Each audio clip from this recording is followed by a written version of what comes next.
নিলয় একটা লম্বা শ্বাস নিল। তার প্রতিটি কথা যেন এক একটা অঙ্কের সূত্রের মতো মেলাচ্ছে। এবার আসি ভ্যানিলার কথায়।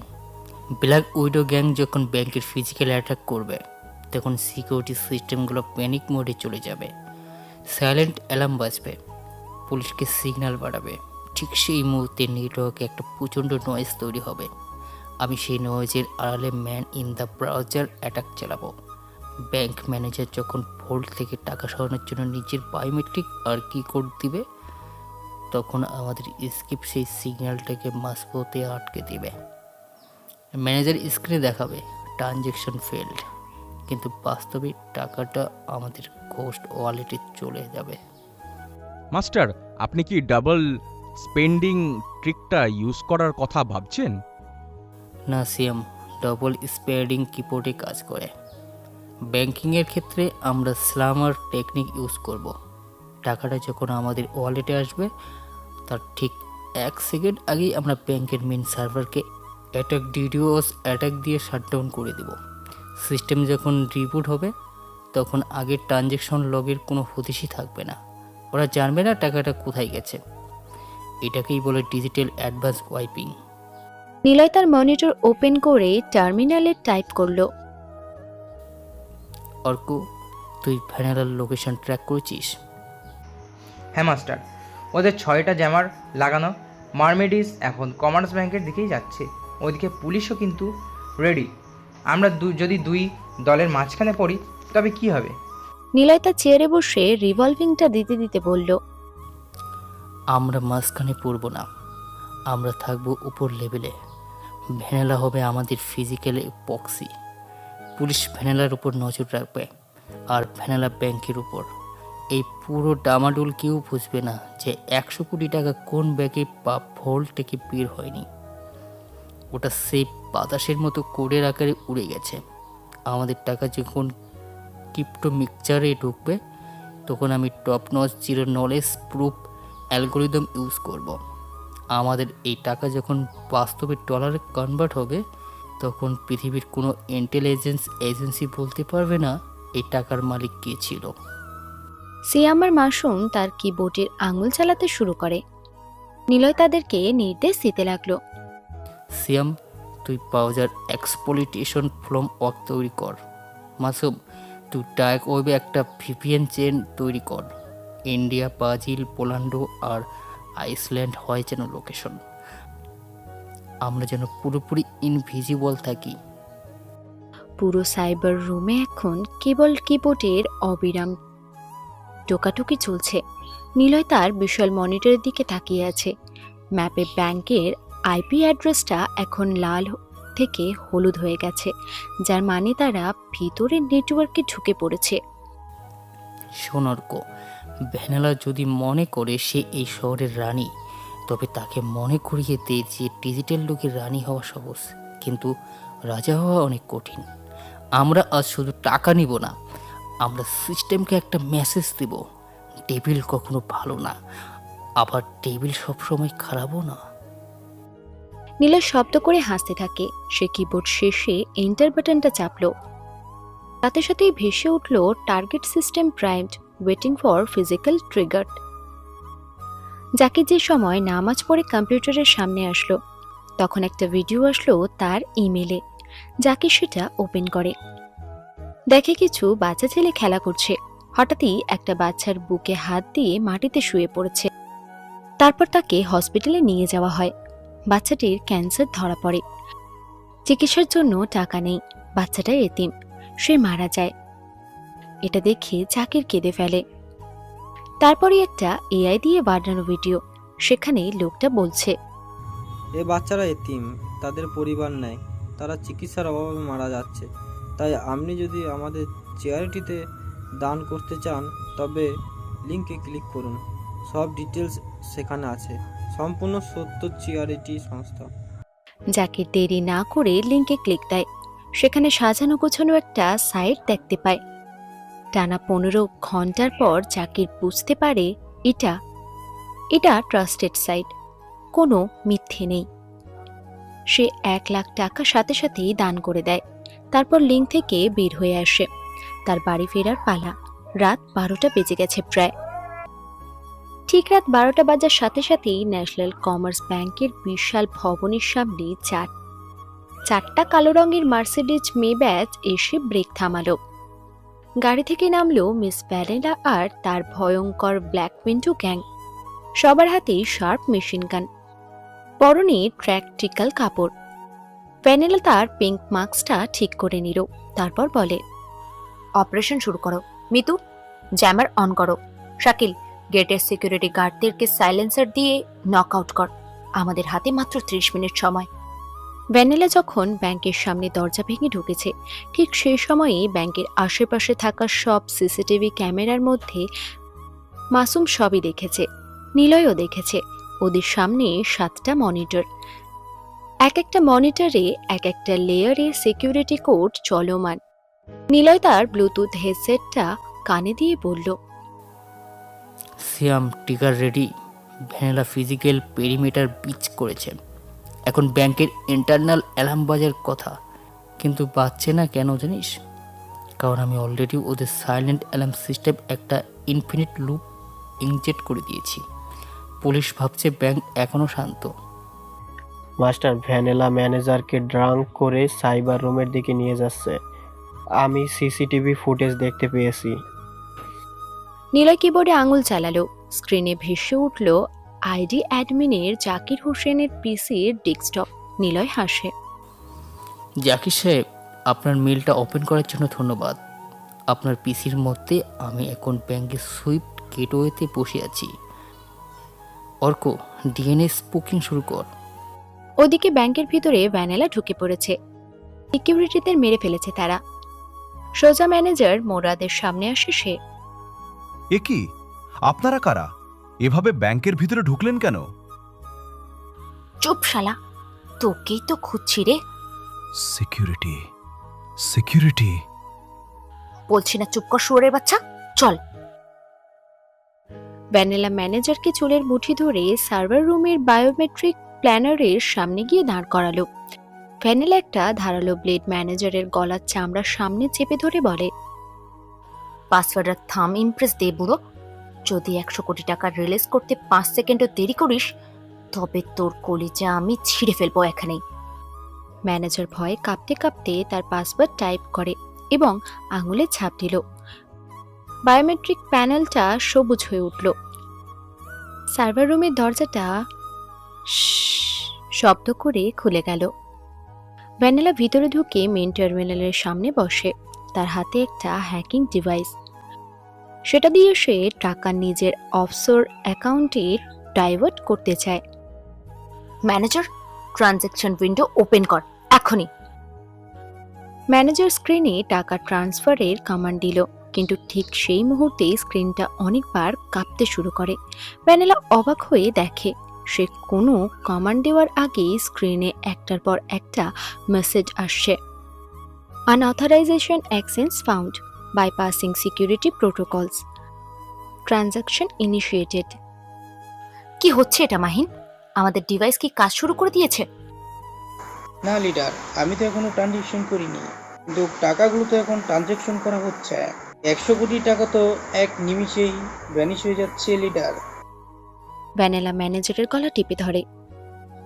তেলের বার দিয়ে মাথার পিছনে জোরে একটা বাড়ি দেয়। তারপর ভ্যানিলা চিৎকার করে উঠল, শালা এটা কি করছিস তুই? থামা এটা। আমাদের অ্যাকাউন্টে টাকা ঢোকা তো দূরের কথা, টাকা কোন অ্যাকাউন্টে যাচ্ছে আমি সেটাই দেখতে পাচ্ছি না। সাইবার কেভে নিলয়ের মুখে তখন পৈশাচিক হাসি। তার কিবোর্ড টাইপ করার গতি এখন ঝড়ের চেয়েও বেশি। সিয়াম, মিসকাজ চালু কর। টাকাটা প্রথমে যাবে পানামা, সেখানে থেকে ম্যাকো, তারপর 3বার লুপ হয়ে আমাদের গোল্ডের ওয়ালেটে ঢুকবে। মাসুম, পলিরোমিক ভাইরাসের সংকরণটা রান কর। ব্যাংকের সব সার্ভার এখন থেকে ব্রেক হয়ে যাবে, কোনো ফরেন্সিক রিপোর্ট যেন না থাকে। নিলয় স্ক্রিনে একটা কমান্ড টাইপ করলো, সেন্ড মেসেজ টু টার্মিনাল। 1 নম্বর ব্যাংকের সার্ভার রুমে ভ্যানিলা যখন রাগে সব ভাঙচুর করতে যাবে, ঠিক তখনই মনিটরের স্ক্রিনটা কালো হয়ে গেল এবং সেখানে বড় বড় লাল অক্ষরে একটা মেসেজ ফুটে উঠল। প্রিয় ভ্যানিলা, বন্দুক দিয়ে ব্যাংক ডাকাতি করার দিন শেষ। ডিজিটাল দুনিয়ায় বন্দুকের চেয়ে কিবোর্ডের দার অনেক বেশি। তোমার 100 কোটি টাকা এখন আমার পকেটে। তুমি বরং এখন পুলিশের সাথে হ্যান্ডশেক করার প্রস্তুতি নাও। আমি জ্যামারটা অফ করে দিয়েছি। অ্যালার্ম এখন পুলিশের হেডকোয়ার্টারে বাজছে। মনে রেখো ভ্যানেলা, টাকা আমাকে মানুষ বানায়নি, টাকার নেশাই আমাকে ভয়ঙ্কর বানিয়ে দিয়েছে।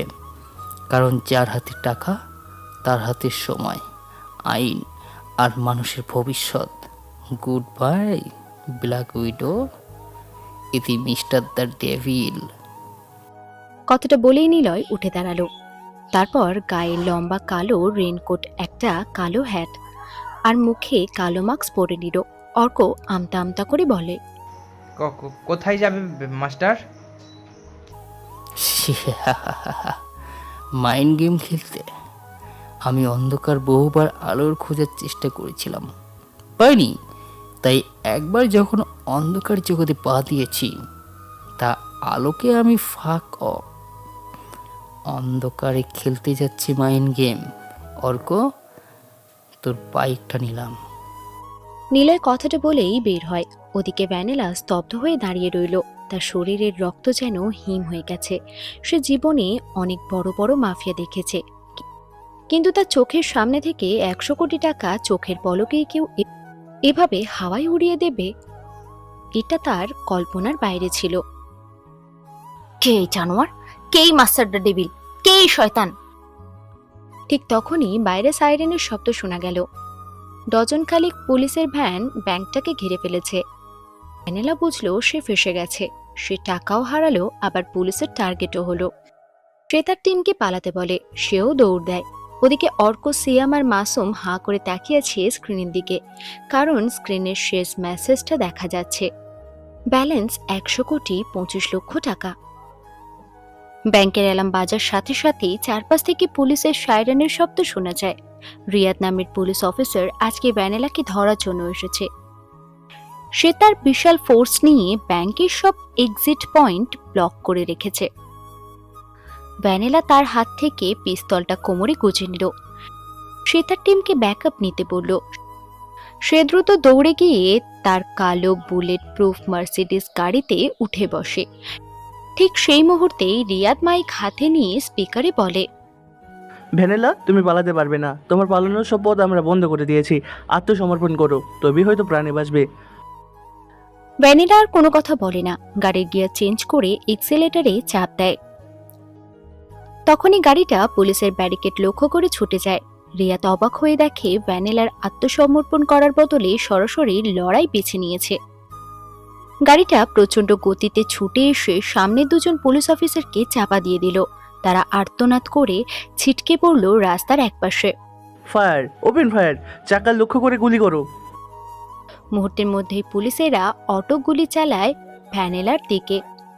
কয়েক ডজন গুলি ভ্যানেলার গাড়ির কাচ আর বডিতে লাগলেও বুলেট প্রুফ হওয়ার কারণে সেগুলো ভিতরে ঢোকে না। ভ্যানেলার গাড়িটাকে পুলিশের কর্ডন ভেঙে মেন হাইওয়েতে উঠে পড়ে। রিয়াদ তার জিপ নিয়ে ভ্যানেলার পিছনে ধাওয়া করে। শহরের এক উঁচু ফ্লাইওভারের উপরে আসতেই ভ্যানেলা দেখে সামনে আর 4টে পুলিশ ভ্যান আড়াআড়িভাবে রাস্তা ব্লক করে দাঁড়িয়ে আছে। সে এখন দুদিক থেকে আটকা পড়েছে। রিয়াদ পিছনে এসে ভ্যানেলার গাড়ির পিছনের চাকাতে একটা গুলি চালায়। বুলেটটা চাকার টায়ার ছিঁড়ে মোটরের রিং পর্যন্ত পৌঁছে যায়। সাথে সাথেই ভ্যানেলা গাড়ির নিয়ন্ত্রণ হারিয়ে ফেলে। গাড়িটা প্রচন্ড শব্দে ফ্লাইওভারের কংক্রিটের দেয়ালের ব্যারিকেডে গিয়ে ধাক্কা খায়। গাড়ির এয়ার ব্যাগগুলো সাথে সাথেই খুলে যায়, কিন্তু ভ্যানেলার কপাল ফেটে রক্ত ঝরতে শুরু করে। সে রক্তাক্ত অবস্থায় স্টিয়ারিং হুইল থেকে মাথা তোলে। তার চোখের সামনে সব ঝাপসা হয়ে আসছে। পুলিশ তাকে চারদিক থেকে ঘিরে ফেলে, বন্দুকে তাক করে ধরে। রিয়াদ জিপ থেকে নেমে ধীর পায়ে এগিয়ে আসে। গেম ওভার ভ্যানেলা, এবার বের হয়ে এসো। তুমি তোমার ফেস দেখাবে এবার। সময় হয়েছে সামনে আসার। অনেক ক্রাইম করেছো। ভ্যানেলা টলতে টলতে গাড়ি থেকে নামে। তার পরনে পিঙ্ক হুডিটা রক্ত লেগে আছে। সে হেসে রিয়াদের দিকে তাকায়। তার চোখে ভয় নেই, আছে কেবল হিংস্রতা। শালা ফাক অফ, তোরা আমাকে ধরবি? আজ সুযোগে তোরা আমাকে এভাবে ঘিরে ধরেছিস, কিন্তু মনে রাখিস রিয়াদ, তোদের অবস্থা পিঁপড়ের মতো হবে। আমার পায়ের নিচে পিষে মারবো। মনে রাখিস, তোদের পিষে মারবো। আমি যদি এখান থেকে একবার বের হই। সেটা জেলখানায় গিয়ে বলো। হ্যান্ডস আপ, হাঁটু গেড়ে বসো। ভ্যানিলা বাধ্য হয়ে হাঁটু গেড়ে রাস্তার উপর বসে পড়ে। রিয়াদ রিয়াদ হাতকড়া বের করে এগিয়ে আসতেই হঠাৎ এক আওয়াজে পুরো এলাকা যেন কেঁপে ওঠে। ফ্লাইওভারের এক প্রান্ত থেকে প্রচন্ড গতিতে একটা কালো বাইক আসে। বাইকটা পুলিশ সার্কেলের ভিতরে ঢোকার আগেই চালক একের পর এক গ্যাস গ্রেনেড চারিদিকে ছুটতে শুরু করে। মুহূর্তে পুরো ফ্লাইওভার সাদা ধোঁয়ায় ঢেকে যায়। পুলিশ অফিসারেরা কাঁচতে শুরু করে। ধোঁয়ার কারণে কেউ কেউ তো দেখতে পাচ্ছে না। রিয়াদ দিশাহারা হয়ে গুলি চালাতে নির্দেশ দিল। কেউ লক্ষ্য খুঁজে পাচ্ছে না। ঠিক সেই সময়ই ধোঁয়ার মধ্যে থেকে একটা হাত ভ্যানিলার কবজি চেপে ধরে। ভ্যানিলা কিছু বুঝে ওঠার আগেই তাকে হ্যাচকা টানে উপরের দিকে তোলা হয়। আমার হাত ধরো, জলদি বাইকে ওঠো মিস ভ্যানেলা। ভ্যানিলা কোনো মতে বাইকের পিছনের সিটে উঠে বসে। সাথে সাথে চালক বাইকটা হুইল করে পুলিশের ব্যারিকেড টপকে প্রচন্ড গতিতে সেখান থেকে উধাও হয়ে যায়। রিয়াদ ধোঁয়া পরিষ্কার হওয়ার পর কাউকে দেখতে পেল না। ভ্যানিলা ততক্ষণে নাগালের বাইরে। শহর থেকে আরেকটা দূরে এক পরিত্যক্ত কারখানার সামনে এসে বাইকটা থামে। বাইক চালকের মাথায় কালো হেলমেট এবং মুখে কালো মাস্ক পরা আছে। ভ্যানিলা বাইক থেকে নামে। তার শরীর তখন ব্যথায় ছিঁড়ে যাচ্ছে। সে অবাক হয়ে বাইক চালকের দিকে তাকায়। চালক কোনো কথা বলে না, কেবল বাইকের ক্লাস ছেড়ে দিয়ে চলে যাওয়ার প্রস্তুতি নেয়। তখনই ভ্যানিলা বলে, এই কে তুমি? আমাকে পুলিশের হাত থেকে কেন বাঁচালে? আবার এখন কোনো কথা না বলে চলে যাচ্ছ কেন? তোমার পরিচয় কি? কেন বাঁচালাম? কারণ তোমাকে ভালোবাসি তাই। ভ্যানিলা যেন আকাশ থেকে পড়ে। সে জীবনে অনেক অদ্ভুত পরিস্থিতির শিকার হয়েছে, কিন্তু এই চরম বিপদের মুখে এমন একটা উত্তরের সে আশা করেনি। কি? আমাকে? মানে? ওই ছেলে কে? তুমি পাগল নাকি? আমার পরিচয় দেওয়ার প্রয়োজন এখনো পড়েনি মিস ভ্যানেলা। যেদিন প্রয়োজন পড়বে সেদিন আমি নিজেই সব জানাবো। আপাতত নিজের যত্ন নাও। তুমি হয়তো ভুলে গেছো, কিন্তু যেদিন একটা রাস্তার বাচ্চা ছেলেকে মাকে তুমি বাঁচালে, তার ছেলের জন্য তাকে হেল্প করেছিলে, সেদিন থেকেই তোমাকে ভালোবাসি। তোমার ভিতরে যে একটা মানুষ আছে সেটা আমি চিনি। কিন্তু কে তুমি? অন্তত ফেসটা তো দেখাও। নিলয় আর কোনো কথা বলে না। সে বাইকের এক্সিলেটর ঘুরিয়ে সেখান থেকে চোখের পলকে চলে যায়। হেলমেট আর মাস্কের কারণে ভয়েসটা কিছুটা ভারী শোনায়, তাই ভ্যানিলা চিনতে পারে না সে আসলে কে। কিন্তু বাইকে ছিল নিলয়। সেই ভ্যানিলাকে বাঁচিয়েছে, কিন্তু সে তো নিলয়কে চেনে না, কখনো দেখেও নি। ভ্যানিলা একা নির্জন রাস্তায় দাঁড়িয়ে থাকে। তার গায়ে তখনও রক্তমাখা পিঙ্ক হুডি। সে চারিদিকে তাকিয়ে নিজেকে নিরাপদ মনে করে দ্রুত তার হুডি আর গ্লাভসগুলো খুলে ফেলে। সে তার পিঠে থাকা ব্যাগটা থেকে একটা লাইটার বের করে। সেই পিঙ্ক হুডিতে আগুন ধরিয়ে দেয়। আগুনের শিখার দিকে তাকিয়ে সে বোকার মতো ভাবতে থাকে, কে এই ছেলেটা? সে কি সবসময় আমার উপর নজর রাখে? আমাকে ভালোবাসে বলে এভাবে জীবনের ঝুঁকি নিয়ে পুলিশের মুখ থেকে ছিনিয়ে আনে। পাগল ছেলেটা পরিচয় দিল না, কিন্তু আমাকে একটা ঘোরের মধ্যে ফেলে দিয়ে গেল। হসপিটালের কেবিনে চুপটি করে শুয়ে আছে আরাফাত। তার গায়ে শক্তি নেই, বুকে ব্যথা ছিল, কিন্তু মেডিসিন খাওয়ার পর ব্যথাটা কিছুটা কমেছে। বাইরে ল্যাম্পপোস্টের আলোয় জানালার ফাঁক দিয়ে সোজা আরাফাত মিয়ার মুখে এসে পড়ছে। মুখটা তার ফ্যাকাশে হয়ে আছে। তিনি খুব কষ্টে চোখের পাতা মেলে ফাহিমা বেগমের দিকে তাকায়। ফাহিমা বেগম তখনও কাছে তার পাশে বসে। স্বামীর হাতটা নিজের হাতের মুঠোয় শক্ত করে ধরে রেখেছেন তিনি। কেঁদো না ফাহিমা, যা হবার হবে। এই দুনিয়ায় আসার সময় একলা এসেছিলাম, যাওয়ার সময়ও একলাই যেতে হবে। তবে এই শরীরটা নিয়ে আর টানা হেঁচড়া করতে ইচ্ছে করছে না। ডাক্তার কত টাকা চাইলো অপারেশনের জন্য? ফিস কত দিলা? ওষুধ কিনলা কিভাবে? সে কি কিছু জানিয়েছে? ফাহিমা বেগম আঁচল দিয়ে চোখের পানি মুছে নাক টেনে উত্তর দেন। ডাক্তার 1 টাকাও নেয়নি গো, সে বরং আমাদের জন্য দামি দামি মেডিসিন আর ভালো খাবার নিজের টাকায় কিনে দিয়েছে। সে কে জানো? আমাদের নিলয়ের বন্ধু। আমাদের নিলয়ের বন্ধু বলেই সে আমাদের কাছে কোনো ফিস চায়নি, বরং সেবা করছে। আরাফাত মিয়া একটা দীর্ঘশ্বাস ফেলে। তার চোখের কোণ দিয়ে গড়িয়ে পড়া পানি বালিশে মিশে যায়। সে বলে, ও ছেলেটার জন্য মনটা বড্ড খারাপ হয়ে যাচ্ছে গো ভাইমা। নিজের রক্তের ছেলে অর্ণব তো আমাদের এই অবস্থায় ফেলে সব কিছু নিয়ে চলে গেছে। আর নিলয়, যাকে কোনোদিন মানুষই মনে করতাম না, যাকে আমরা রাস্তার কুত্তার মতো তাড়িয়ে দিয়েছি, আজ তার নামের খাতিরেই আমি মরতে মরতেও বেঁচে ফিরেছি। কি বিচিত্র এই দুনিয়া। ঠিক সেই সময়ে কেবিনের দরজায় পায়ের শব্দ শোনা যায়। 4 জন ডক্টর ঘরে প্রবেশ করে। তাদের সবার সামনে হাসি মুখে দাঁড়িয়ে আছে ডক্টর আশিক। তার হাতে একটা ফাইল। সে বলে, এখন কেমন আছেন আঙ্কেল? শ্বাস নিতে কি এখনো খুব কষ্ট হচ্ছে? বাবা, তুমি এসেছো? আল্লাহর অশেষ রহমত যে তোমার মতো কারো দেখা পেয়েছি। চিন্তা নেই আন্টি, তবে এখন আসতে হলো।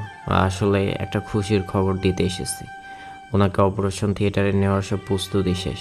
ওনার অপারেশন আজকেই করতে হবে। আর সবচেয়ে বড় কথা হলো, অপারেশনের জন্য প্রয়োজনীয় সব টাকা কাউন্টারে জমা হয়ে গেছে আন্টি। এখন আর টাকার জন্য চিন্তা করতে হবে না। আরাফ মিয়া আর ফাহিমা বেগম দুজনেই চমকে ওঠে। তাদের চেহারা যেন বিস্ময়, তেমনি এক আকাশ কৌতূহল। আরাফাত মিয়া খুব কষ্টে বালিশ থেকে মাথাটা একটু তোলার চেষ্টা করে বলে, টাকা কে দিল বাবা? এত টাকা? আমরা তো নিঃস্ব। নাকি তুমি নিজের পকেট থেকে সব দিলে বাবা? না না আঙ্কেল, আমি একা এত টাকা কোথায় পাবো? আমি তো সামান্য চাকরি করি। আপনার ওই ভাতিজা নিলয় এসেছিল একটু আগে। সে এসে অপারেশনের সব টাকা কাউন্টারে জমা দিয়ে গেছে। আর এই যে দেখুন, এই ব্যাগে আরও 10 লাখ টাকা নগদ আছে। নিলয় বলে গেছে এই টাকা দিয়ে আঙ্কেলের জন্য ঠিকমতো সব দামি মেডিসিন কিনতে আর আপনাদের দুজনের ভালো মন্দ বাজার করে খেতে। একই সাথে কথাগুলো শুনে ফাহিমা বেগম যেন পাথর হয়ে গেলেন। তার বুকের ভিতরটা হু হু করে উঠল। তিনি পাগলের মতো আশিকের হাতটা চেপে ধরে বলে, কি? নিলয় এসেছিল? কোথায় আমাদের সে হিরে মানিক ছেলেটা? ও কোথায় বাবা? হ্যাঁ, নিলয় কোথায়? আমার কাছে একবার ডাকো ওকে। আমি ওর পায়ে ধরে মাপ চাইবো। নিলয়কে দেখতে চাই আমি। আশিক একটা দীর্ঘশ্বাস ফেলে বাইরের দিকে তাকিয়ে মাথা নিচু করে বলে, সে এসেছিল, তবে সে আপনাদের সামনে আসেনি। দূর থেকে আঙ্কেলকে একবার দেখে সে চলে গেছে। আমি অনেক অনুরোধ করেছিলাম ভিতরে আসার জন্য, কিন্তু সে শোনেনি। ওকে আটকালে না কেন বাবা? আমি ওর সাথে একবার দেখা করতে চাই। আমার বুকটা ফেটে যাচ্ছে। ও কি জানে না ও চাচা মরণশয্যায়? কেন সে দেখা না করে চলে গেল? আশিক পকেট থেকে একটা খাম বের করতে করতে বলতে শুরু করে, সে আপনাদের সাথে দেখা করবে না বলেছে আন্টি। সে এসেছিল একটু আগে, আমার দিকে টাকার ব্যাগটা বাড়িয়ে দিয়ে বলেছিল, চিনতে পেরেছো আশিক? আমি নিলয়।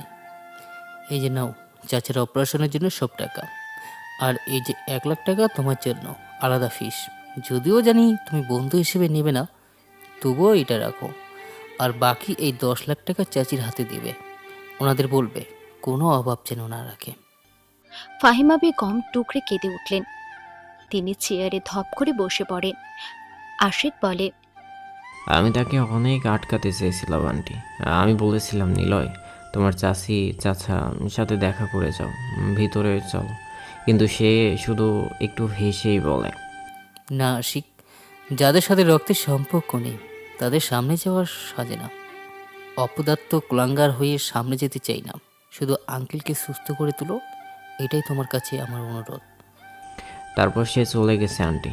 এখন আপনারা ধৈর্য ধরুন, অপারেশনের জন্য সব রেডি, চিন্তা করবেন না একদম। আঙ্কেলের হার্টের রিং পরানো হবে, ইনশাল্লাহ সব ঠিক হয়ে যাবে। আশিক অন্য ডাক্তারদের সাথে কথা বলে আরাফাত মিয়াকে ওটির নির্দেশে নিয়ে যায়। নার্সরা এসে ট্রলি রেডি করতে শুরু করে। আরাফাত মিয়া শুধু সিলিংয়ের দিকে তাকিয়ে ফুফিয়ে কাঁদছেন। দেখলে ফাহিমা, যাকে আমরা চোর অপবাদ দিয়ে অপমান করে বের করে দিলাম, সেই ছেলেটাই আজ আমাদের 10 লাখ টাকা দিয়ে চিকিৎসার ব্যবস্থা করে দিল। আর অর্ণব, যে আমাদের পেটের ছেলে, সে হয়তো এখন কোনো নেশার আড্ডায় বসে আমাদের মরা মুখ দেখার অপেক্ষায় আছে। নিলয় সত্যিই মানুষ গো। আমি যে কি পাপ করেছি নিলয়ের সাথে তা ভেবে আজ আমার মরে যেতে ইচ্ছে করছে। ও আমাদের মাফ করেনি বলেই সামনে আসলো না। ও হয়তো আমাদের ঘৃণা করে, কিন্তু ওর এই উপকারের ঋণ আমরা এই জীবনে শোধ করতে পারবো না গো। আল্লাহ, তুমি আমার এই সোনার ছেলেটাকে শান্তিতে রেখো। আরাফাত মিয়া যখন অপারেশন থিয়েটারে নিয়ে যাওয়া হয়েছিল, ফাহিমা বেগম তখন এক কোণে দাঁড়িয়ে অঝরে কাঁদছিলেন। তার মনে হতে থাকে নিলয়ের সামনে নেই ঠিকই, কিন্তু অদৃশ্য এক ছায়ার মতো সে এখনো তাদের আগলে রেখেছে। অরণ্য বসে আছে রাস্তার পাশে। এমন সময় একটা গাড়ি এসে থামে ওর সামনে। গাড়ি থেকে নামে কাব্য। কাব্য নেমেই অরণ্যার গালে কষে একটা চড় মারে। চড় খেয়ে অরণ্যার গাল কেটে যায়। এমনিতেই তার মাথায় ব্যান্ডেজ করা, অ্যাক্সিডেন্ট করেছিল সে। চড় খেয়ে ওর মাথাটা যেন ভন ভন করে ওঠে। শালিমা কি, তোকে আজ 1 মাস ধরে খুঁজছি। আমার নামে রিপোর্ট করা সাংবাদিকদের কাছে তোকে আজ মেরে ফেলবো। কাব্য, ছাড় বলছি। তুই জানিস না তুই কার গায়ে হাত তুলেছিস? আমার বাবা তোকে মেরে ফেলবে। আমাকে তোর বাবার ভয় দেখাস? সেদিন তো ওই জানোয়ার নিলয় তোকে বাঁচিয়েছিল, আজকে তোর বাবাও বাঁচাতে পারবে না। কাব্য অরণ্যার হাত ধরে তাকে টেনে নিয়ে যাবে। তখনই সেখানে নিলয় এসে দাঁড়ায়। গাড়ির পাশ থেকে এসে বলে, আব্বু, এখনো কি ভালো হবে না? আর কত? চমকে তাকায় সবাই। নিলয় এখানে কেন? তাকে তো মেরে ব্রিজে ফেলে দিয়েছিল ওরা। এ কি, তুই এখানে? তোকে না আমরা মেরে ব্রিজে ফেলে দিয়ে এসেছিলাম। শয়তান যখন শয়তানি করে তখন সৃষ্টিকর্তা হাসে রে। সৃষ্টিকর্তা বলে, যত ইচ্ছে বাড়ো, তোমার পতনের জন্য আরো একটা শয়তান আসতে যাচ্ছে, তবে সেই শয়তান তোর মতো হারামি না রে। নিলয় কথাগুলো বলে হাসে। কাব্য অবাক হয়, খ্যাত ভীতু এতিম গরিব ছেলেটা এভাবে কথা বলছে। শহরের নিকটের জনশূন্য রাস্তার একপাশে অরণ্যাকে ঘিরে ধরেছে কাব্য আর তার লোকেরা। অরণ্যা পালানোর চেষ্টা করছে, কিন্তু কাব্য বারবার তার হাত শক্ত করে ধরছিল।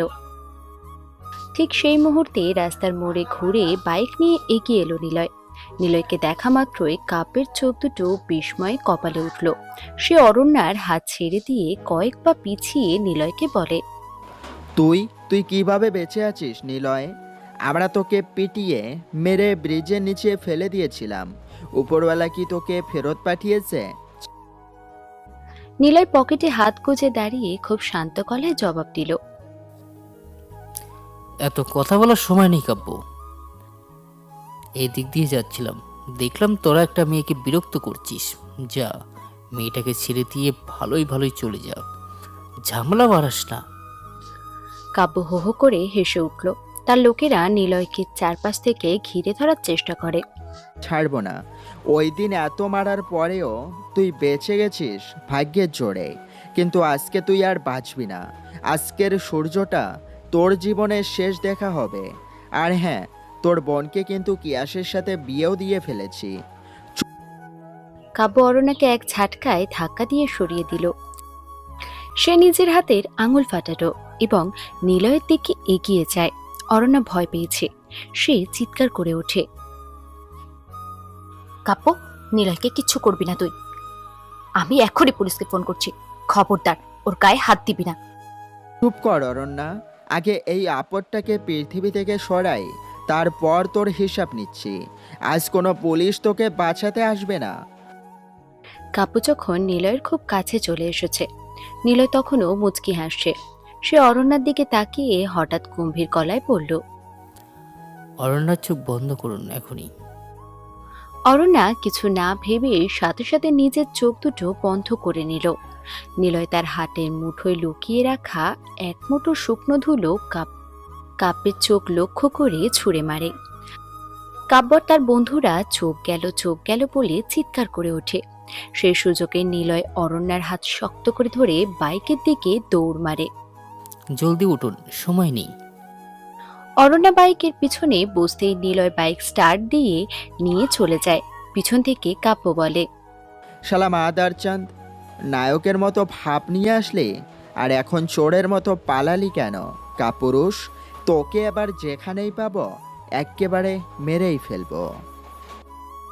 বাইকের পিছনে বসে অরণ্যা হো হো করে হাসছে।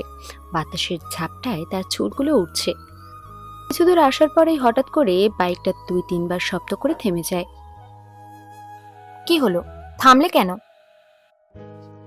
নিলয় বাইক থেকে নেমে চেক করতে করতে বলে, ধুর, বাইকে তেল নেই মনে হচ্ছে। এক বন্ধুর থেকে চেয়ে নিয়েছিলাম আসার সময়, বেটার তেলেরও রাখিনি। আর কপাল খারাপ আমার, পকেটে এখন তেল কেনার মতো একটা টাকাও নেই। অরণ্যা বাইক থেকে নেমে নিলয়ের সামনে এসে দাঁড়ায়। তারপর হেসে বলে, ইস আমার হিরোটারে, নায়িকাকে নিয়ে পালিয়ে মাঝ রাস্তায় নায়কের গাড়ির তেল শেষ। ছি ছি ছি ছি, এটা কোনো কথা হলো? নিলয় লজ্জিত হয়ে পুচকি হাসে। জায়গাটা বেশ নিরিবিলি, চারিদিকে সবুজ মাঠ। কাপড়াচি তাদের আর খুঁজে পাবে না সেটাও নিশ্চিত। অরণ্যা নিলয়ের চোখের দিকে তাকিয়ে বলে, এই ছেলে, কোথায় ছিলে তুমি এতদিন? তুমি জানো কতদিন তোমাকে খুঁজেছি? প্রায় মাসখানেক হয়ে গেছে। সেদিন যে আমাকে ওই কাপের হাত থেকে বাঁচালে, আবার আজকেও বাঁচালে, তবে পালিয়ে নিয়ে আসলে কেন দুবার? নিলয় মাথা নিচু করে বাইকটা ঢালে হাঁটাতে শুরু করে। অরণ্যাও তার পাশাপাশি হাঁটছে। নিলয় বলে, আসলে মানে আমি তো ফাইট করতে পারি না, আর আমার এত সাহস নেই। ওরা সংখ্যায় অনেক আর খুব ভয়ঙ্কর। মারামারি দিয়ে তো সব হয় না, তাই বুদ্ধি খাটিয়ে পালিয়ে আসলাম। বোকা ছেলে, মারামারি শিখবা না কেন? কেন শিখবো? আমাকে সময় মতো বাঁচানোর জন্য। আমি না না, আমি পারবো না। আর আমি কেন সবসময় আপনাকে বাঁচাতে যাব? আর তো কেউ বাঁচাতে আসে না। আচ্ছা, তুমি এতদিন কোথায় ছিলে? কেন, আমাকে খুঁজছিলেন নাকি? তার আগে আমাকে তুমি করে বলো, না হলে কিন্তু খবর আছে। নীলয় চমকে ওঠে। তার মতো একজন এতিম, গরিব আর খ্যাত ছেলেকে একটা সুন্দরী মেয়ে তুমি বলার অধিকার দিয়েছে। সে সেটা ভাবতে পারেনি। কিন্তু আমি তো খ্যাত, বেয়াদব আর এতিম একটা ছেলে। আপনাকে কিভাবে তুমি করে বলি? আপনি আমাকে সবার সামনে চর মেরেছিলেন, মনে আছে? ওই অপমানের পর থেকে আমি আর ভার্সিটিতে যাই না। অরণ্যা থেমে দাঁড়ায়। সে নিলয়ের হাতটা নিজের হাতের মুঠোয় শক্ত করে ধরে বলে, নিলয়, ওই দিনের জন্য সত্যি দুঃখিত। আমি কখনো বুঝতে পারিনি তুমি মানুষটা একদম আলাদা। প্লিজ তুমি করে বলো না। যদি না বলো তবে আমি রাস্তার মাঝখানে বসে থাকবো বলে দিলাম। বলেই অরণ্যা জেদ করে রাস্তার মাঝখানে বসে পড়ে। নিলয় অবাক হয়ে চেয়ে থাকে 2 দিন পরিচিত মেয়েটার দিকে। তারপর বলে, আরে আরে আরে, রাস্তার মাঝখানে এভাবে বসবেন না, উঠুন বলছি। না, আগে তুমি করে বলো, তারপরে উঠবো। নিলয় কোনো উপায় না দেখে বাইকটা পাশে রেখে অরণ্যের সামনে বসে পড়ে। তারপর বলে, আচ্ছা বাবা, বলছি, তুমি উঠো এবার। অরণ্যা একগাল হাসি নিয়ে উঠে দাঁড়ায়। সে নিলয়ের দিকে তাকিয়ে বলল, নিলয়, তুমি কাপুকে ভয় পাও? নিলয় মুচকি হাসে। সে জানে এই 1 মাসে সে ডার্ক ওয়েব আর বক্সিং রিংয়ে কতটা নিজেকে বদলে ফেলেছে। এখন সে কাউকেই ভয় পায় না, কিন্তু অরণ্যার সামনে সে নিজেকে স্বাভাবিক রাখে। আসলে মারামারি ভয় করে আমার, ওইসব আমার পছন্দ না। আর তোমার কপালে চোট লেগেছে কিভাবে? হাতু কাটার দাগ দেখছি কেন? আসলে একটা অ্যাক্সিডেন্ট করেছিলাম, হসপিটালে ছিলাম আর কি। তুমি কোথা থেকে আসলে হুট করে? আমিও হসপিটালে ছিলাম, চাচার হাড়ের অপারেশন ছিল তো তাই। দুজনে হাঁটতে হাঁটতে আরো অনেক গল্প করতে থাকে। এমন সময় দূর থেকে একটা দামি গাড়ি এসে তাদের সামনে ব্রেক করলো। গাড়ি থেকে 4 জন কালো কোট পরা লোক নামে। তাদের পোশাক সবার সেম, তাই নিলয় বুঝতে বাকি নেই তারা বডিগার্ড। অরণ্যা তাদেরকে দেখে কিছুটা চমকে নিলয়ের দিকে তাকালো। বডিগার্ডেরা অরণ্যার সামনে এসে মাথা নিচু করে দাঁড়িয়ে বলে, ম্যাম চলুন, স্যার আপনাকে নিয়ে যেতে বলেছেন। দেরি করলে স্যার রাগ করবেন। অনেকটা সময় একা বাহিরে আপনি। নিলয় হাঁ করে তাকিয়ে রইল ওদের দিকে।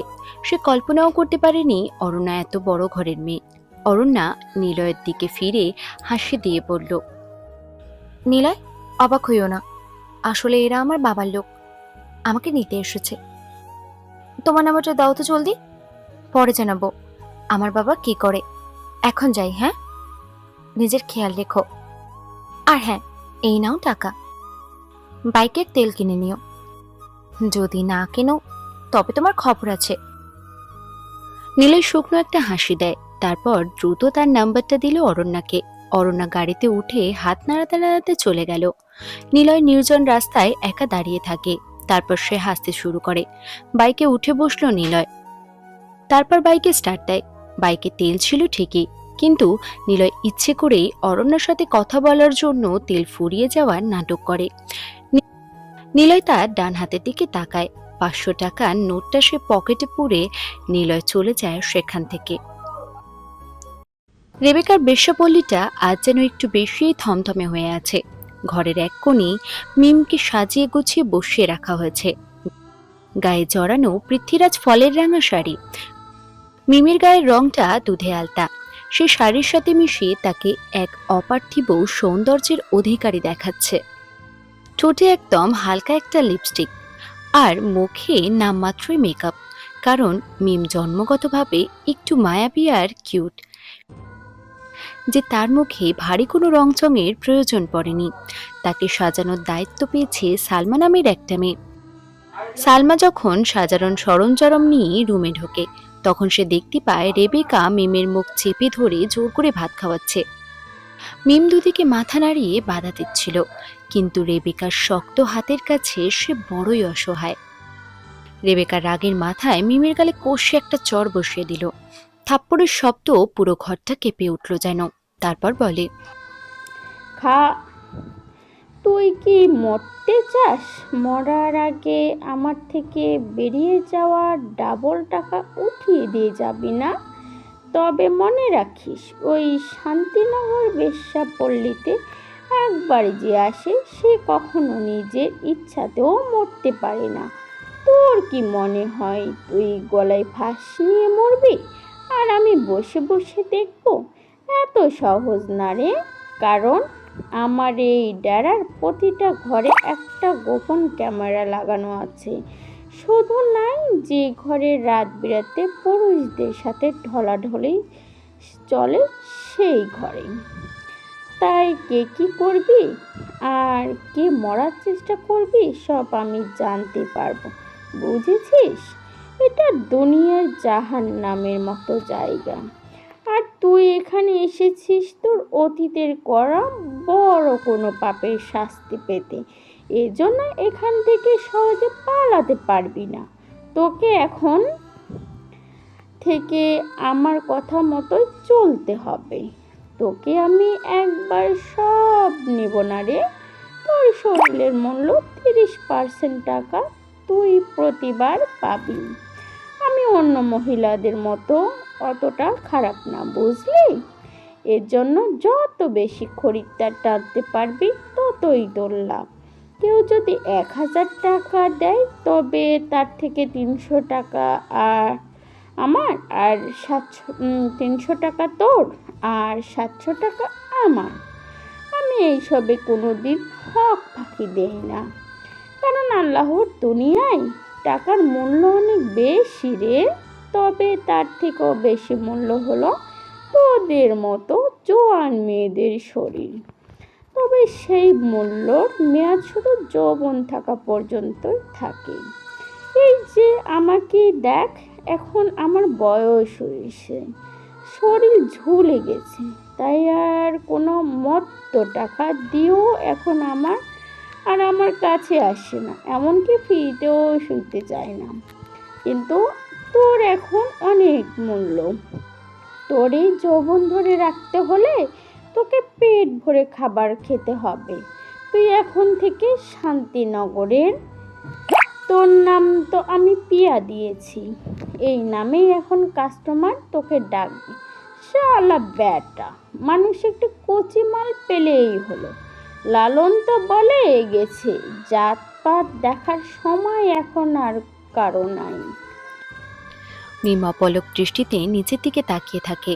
তার মুখ দিয়ে একটাও শব্দও বের হয় না, কিন্তু রেবেকার কথাগুলো তার হৃদয়ে বিশ্বের মতো বিচ্ছে। সে স্পষ্ট বুঝতে পারছে যে এই খাঁচা থেকে মুক্তি পাওয়ার একটাই পথ, আর তা হলো মৃত্যু। এছাড়া অন্য কোনো উপায়ে সে আর কোনোদিনও দিনের আলো দেখতে পাবে না। সে নিজের সবটুকু শক্তি সঞ্চয় করে কাঁদতে কাঁদতে খেতে বসে।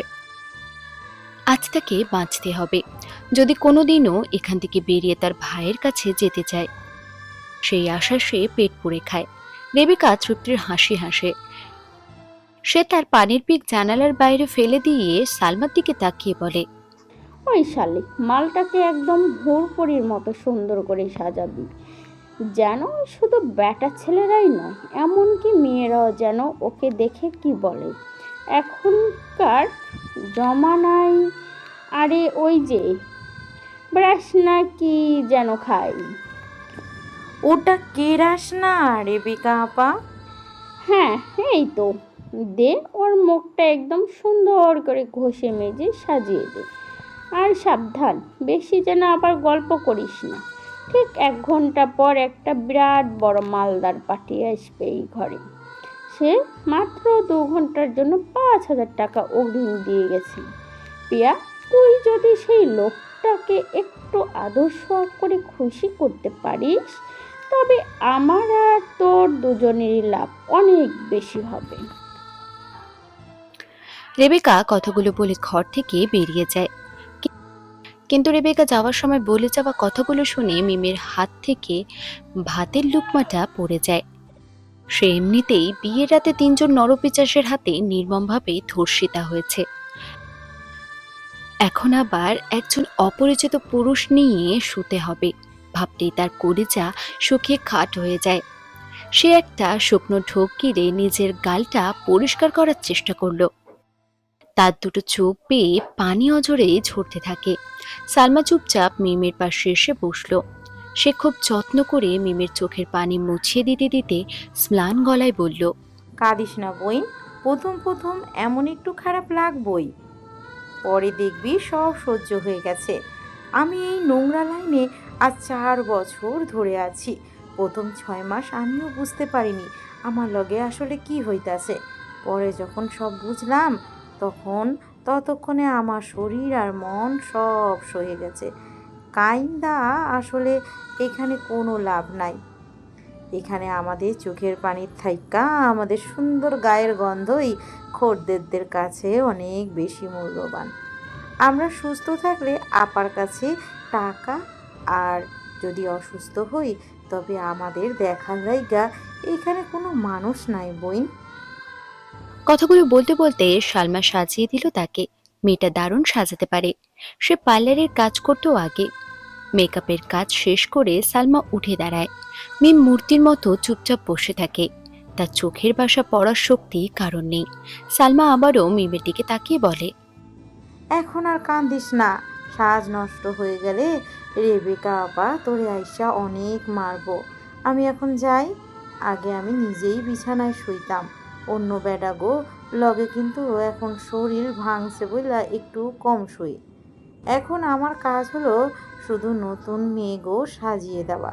তোকে অনেক সুন্দর করে সাজালাম, তুই কি একবার আয়নায় মুখটা দেখবি? দেখ, তোরে একদম পরীর মতো সুন্দর লাগিছে। কথাগুলো বলে সালমা ঘর থেকে বেরিয়ে যাওয়ার জন্য পা বাড়ায়। কিন্তু ঠিক তখনই সালমাকে অবাক করে দিয়ে মিম দৌড়ে এসে পিছন থেকে তাকে জড়িয়ে ধরে। মিম সালমার পিঠের উপরে নিজের মাথা রেখে ডুকরে কেঁদে ওঠে। তার কান্নার আওয়াজে পুরো ঘরটা যেন হাহাকার করে ওঠে। আপু, আমি একবার শুধু আমার নিলয় ভাইয়ের সাথে দেখা করতে চাই। আপু, আমি জানি তুমি অনেক ভালো মনের একটা মানুষ। তুমিও নিশ্চয়ই নিজের ইচ্ছেতে এ পচা করতে আসোনি। তুমিও কোনো না কোনো কঠিন পরিস্থিতির শিকার হয়ে এখানে আসছো। দয়া করে আমার একটা উপকার করো। আমি একবার শুধু আমার ভাইয়াকে দেখতে চাই। আমার ভাইয়া জানলে আমাকে এখান থেকে ঠিকই উদ্ধার করে নিয়ে যাবে। সালমা একদম স্তম্ভিত হয়ে যায়। এই 4 বছরে সে এই পল্লীতে হাজার হাজার মানুষ দেখেছে, কিন্তু কখনো কোনো মেয়ে প্রথম দেখাতেই এভাবে পরম মমতায় তাকে জড়িয়ে ধরেনি। সালমার দুই চোখ দিয়েও অজান্তেই 2 ফোঁটা পানি গড়িয়ে পড়ে। সে বুঝতে পারে মিমের এই আর্তনাদ কোনো সাধারণ কান্না নয়, এটা একটা বোন তার ভাইয়ের কাছে ফিরে যাওয়ার আকুল হাহাকার। সালমা মিমির মাথায় হাত বুলিয়ে দিতে থাকে, কিন্তু সে জানে এই নরক থেকে বের হওয়া কতটা কঠিন কাজ। শান্ত হ পিয়া, তোর ভাইয়া কি তোকে খুঁজবে? সে কি জানে তুই এখানে আছিস?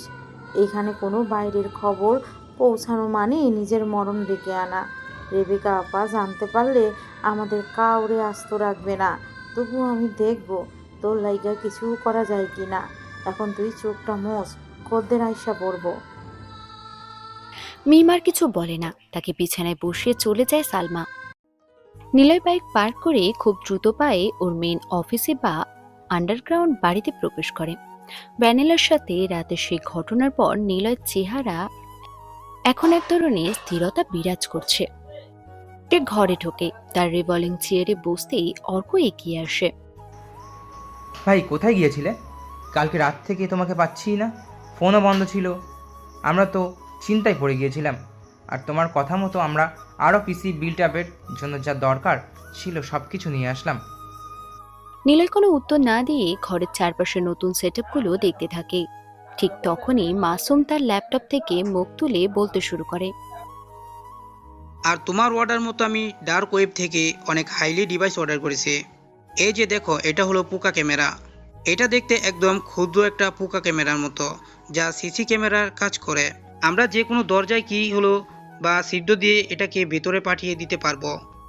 এমনকি ভিতরে সব অডিও আরও ভিডিও একদম এইচডি কোয়ালিটিতে আমাদের মনিটরে চলে আসবে। কেউ টেরই পাবে না যে এখানে কোনো ক্যামেরা আছে। শুধু তাই না মাস্টার, আমিও তোমার কথা মতো একটা ব্যাগ পেয়েছি। ব্যাগটা টেকনোলজির একদম হাই কিছু। এই ব্যাগের ভেতরে সেন্সর লাগানো আছে, যা একটা সুইচের মাধ্যমে এর সাইজ অনেক বড় বা ছোটও করতে পারে। আমরা আমাদের সব হার্ড ডিস্ক আর ডিভাইস এই ব্যাগে নিয়ে অনায়াসে মুভ করতে পারবো। নিলয় চেয়ার থেকে উঠে দাঁড়ালো। তার দুই চোখে এখন এক বিশাল সাম্রাজ্য করার স্বপ্ন। সে ঘরের প্রতিটি কোণ পর্যবেক্ষণ করে সবাইকে বলে, শোনো, সবাই কাজ শুরু করো। অর্ক আর সিয়াম, তোমরা এই প্রতিটা দেওয়ালে বড় বড় মনিটর সেট আপ করো। আমি চাই এই ঘর থেকে বসে যেন আমরা পুরো শহর প্রতিটা কোণায় দেখতে পাই। আমাদের ডাটা প্রসেসিং স্পিড বাড়াতে হবে। কয়েক ঘন্টার পরিশ্রমে পুরো আন্ডারগ্রাউন্ড রুমটা একটা হাইটেক ল্যাবে পরিণত হলো। চারিদিকে শুধু মনিটর সার্কিটের ঝিকিমিকি। কাজ শেষ হওয়ার পর সবাই যখন হাঁফিয়ে উঠেছে, তখন অর্ক একটা কফি বানিয়ে নিলয়ের সামনে রেখে প্রশ্ন করে, ভাই, আমাদের কাছে এখন 100 কোটি টাকা আছে। এতগুলো টাকা নিয়ে আমরা আসলে কি করব? শুধু কি হ্যাকিং করেই যাব? না অর্ক, আমরা এবার মাইন্ড গেম খেলবো। নিলয়ের এমন রহস্যময় কথাগুলো শুনে সবাই একে অপরের দিকে বিস্ময় চোখে তাকিয়ে থাকে। সিয়াম আর মাসুমও কাজ থামিয়ে নিলয়ের কাছে এসে বসে।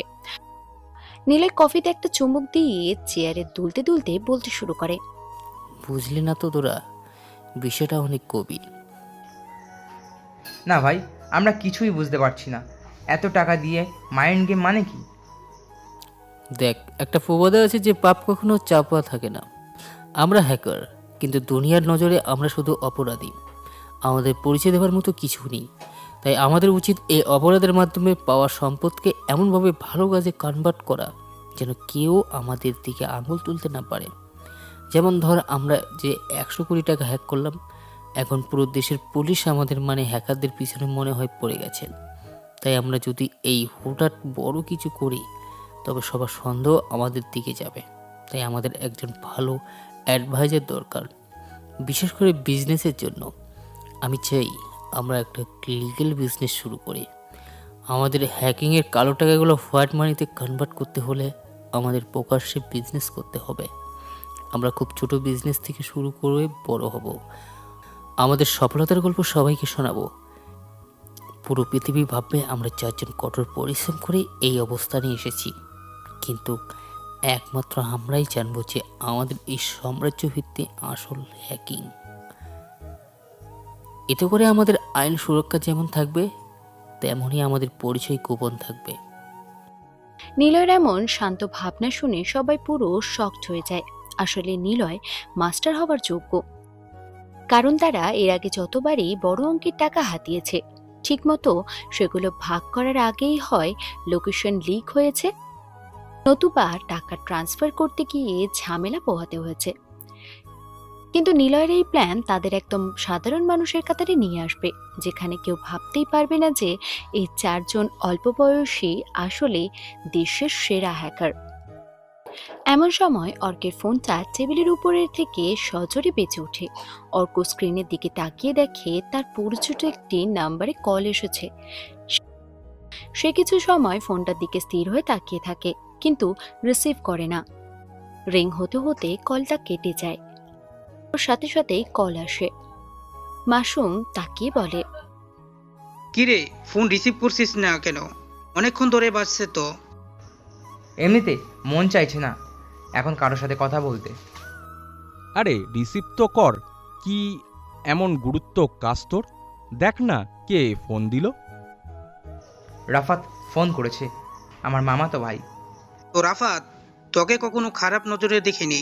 দেখে নাও কি বলে, দেখে নাও ও কি বলে, হয়তো কোনো ঝামেলা পড়েছে। অর্ক অনিচ্ছা সত্ত্বেও ফোনটা রিসিভ করে লাউড স্পিকার দেয়। ওপাশ থেকে রাফাতের কান্না ভেজা আর অস্থির কণ্ঠস্বর ভেসে আসে। অর্ক, শুনতে পাচ্ছিস ভাই? আমি তোর মামাতো ভাই রাফাত বলছি। জানি রাফাত, ওসব ফর্মালিটি রাখ, কি হচ্ছে সেটা সরাসরি বল। রেহার কথা মনে আছে তোর? আমার ছোট বোন রেহা। কাজের কথা বল রাফাত, অহেতুক ইমোশন দিস না। রেহার একটা স্ক্যান্ডাল বের হয়েছে রে অর্ক। ব্ল্যাকমেইলের শিকারে রেহা আজ সুইসাইড করতে গিয়েছিল। ও এখন হাসপাতালের বিছানায়। ওর একটা ভিডিও করেছে ওর হোস্টেলের ম্যানেজার কবির শেখ। এই শালা আস্ত একটা জানোয়ার। ও রেহার ওয়াশরুমে গোপন ক্যামেরা লাগিয়েছিল, তারপর গোসলের ভিডিও করে সেই ভিডিও দিয়ে রেহাকে ব্ল্যাকমেল করতে থাকে। গত 1 মাস ধরে ও রেহাকে ভয় দেখিয়ে বিছানায় নিয়ে যায়। রেহা না পেরেছে কাউকে বলতে, না পেরেছে সহ্য করতে। আজ বাড়িতে ফেরার পর ও বিষকে মরে যাচ্ছিল। আমি যদি সঠিক সময়ে দরজা না ভাঙতাম তবে আজ ওকে পেতাম না। অর্ক, বাঁচা ভাই আমাদের।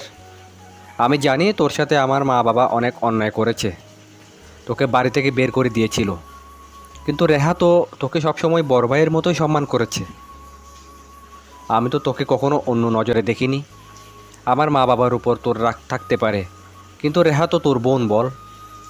আজ কবির শালা খুব প্রভাবশালী। ওর নিজের ভাই নাকি পুলিশ কমিশনার। আমি ওর অফিসে গিয়েছিলাম, কিন্তু ও আমাকে গুন্ডা দিয়ে মেরে তাড়িয়ে দিয়েছে। ও হুমকি দিয়েছে যে এরপর যদি আমরা কোনো স্টেপ নিই তবে ও রেহার সাথে কাটানো প্রতিটা মুহূর্তের ভিডিও ইন্টারনেটে ভাইরাল করে দেবে, নাম ঠিকানা সব সহ ছড়িয়ে দেবে।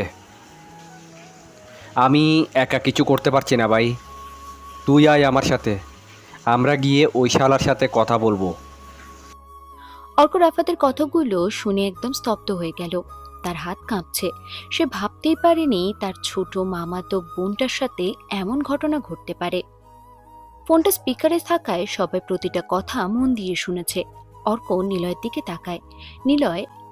নিলয় আস্তে গলায় বলে, অর্ক শোন, রাফাতকে বল ওই কবিরের ফোন নাম্বার, জিমেল আর ফেসবুক আইডি যা যা আছে সব এখনই আমাদের সেন্ড করতে। বাকি কাজ আমাদের। তুই এখন একা তোর মামাতো বোনের কাছে যা, বাকিটা আমরা এখন এখান থেকে সামলে নেব। না মাস্টার, আমি একা যাব না। আমি কবিরকে নিজে হাতে শেষ করতে চাই। আমরা একসাথেই যাব রেহার কাছে। রফাত, তুই শোন, কবিরের সব অনলাইন ইনফরমেশন যা আছে সব এখনই হোয়াটসঅ্যাপে পাঠিয়ে দে। আর শোন, আমার পার্সোনাল নাম্বারে হুটার তখন ফোন করবি না।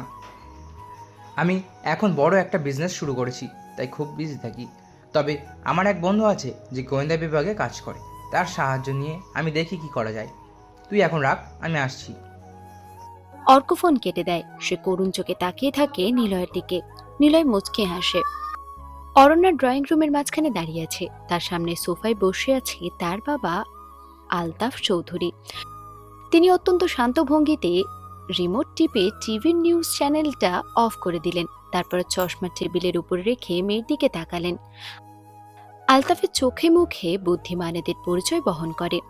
অরণ্যা হাত নেড়ে রাগী গলায় বলতে শুরু করে, কি সমস্যা ড্যাড? তোমাকে না বলেছি এমন করে কখনো কোথাও থেকে লোক পাঠিয়ে আমাকে হুটহাট তুলে আনবে না। মানুষজন দেখলে কি ভাবে বলো তো? আমার একটা পার্সোনালিটি আছে না? আমি জানি তখন তোমার আশেপাশে কোনো মানুষজন ছিল না, আর কাব্যের সাথে কি হয়েছে সেটা আমি সব জানি। কাব্য কি ইদানিং খুব বেশি ঝামেলা করছে? আমার কানে তো সব খবরই আসছে। হ্যাঁ করেছে, তবে বিষয়টা আমারই। আমাকে আমার মতো করে দেখতে দাও, আমি সব সামলে নেব। তুমি প্লিজ এসবের মধ্যে একদম নাক গলাবে না। খালি জিদ করো কেন মা? তুমি তো জানো তোমাকে নিয়ে আমার কত টেনশন হয়। এই দুনিয়ায় তুমি ছাড়া আমার আর আপন কে আছে বলো? তোমার কিছু হয়ে গেলে আমি নিজেকে ক্ষমা করতে পারবো না। অরণ্য জোরে একটা শ্বাস নেয়। বাবার কথাগুলো শুনে তার রাগ কিছুটা পানি হয়ে গেল।